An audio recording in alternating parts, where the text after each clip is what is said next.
It's a common point. A doctor అయినా కూడా diet చెప్పకుండా పేషెంట్కి ప్రిస్క్రిప్షన్ ఇచ్చే ప్రసక్తే ఉండదు. అన్నీ తినొచ్చు అనే కండిషన్ కూడా ఉంటుంది. అది మేమే డిసైడ్ చేస్తాం. ఎందుకు అంటే డయాగ్నోస్లో మీకు ఎలాంటి రెస్ట్రిక్షన్ లేదు అని తెలుస్తుంది. ఓకే, మీరు అన్నీ ఫాలో అయిపోండి, అన్నీ తీసేసుకోండి అని చెప్తాం. అది కామన్ పాయింట్. అంటే ఇప్పుడు ఎలా అయిపోయిందంటే వ్యవస్థ, ఎక్కువ తిన్నా కష్టమే, తక్కువ తిన్నా కష్టమే.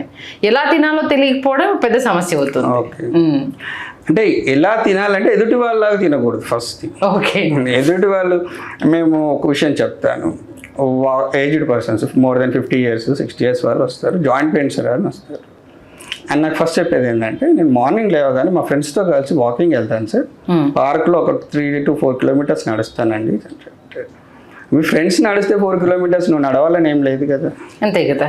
నీకు ఎంత కెపాసిటీ ఉంది, 1 kilometer 2 kilometersకి పెయిన్ అనిపిస్తే నువ్వు రెస్ట్ తీసుకో. ఓకే, తర్వాత మళ్ళీ రీస్టార్ట్ చేయి. లేదు సార్ డైలీ 5 kilometers ఖచ్చితంగా నడవాలంటే కదా. ఎవరు చెప్పారు 5 kilometers అని? ఏ బుక్లో రాసింది 5 kilometers ఖచ్చితంగా నడవాలని? ఓకే, మా ఫ్రెండ్ ఉదయాన్నే లిక్విడ్ డైట్ తీసుకుంటాడు సార్, జావే తాగుతాడు, ఏది తాగడని. వాళ్ళు ఎవరో తాగుతుంది నీకెందుకు? నీ లోపల డైజెషన్కి సంబంధించి జ్యూసెస్ రిలీజ్ అయినప్పుడు దానికి సఫిషియెంట్గా అంత క్వాంటిటీ ఆఫ్ ఫుడ్ వెళ్ళాల్సిందే.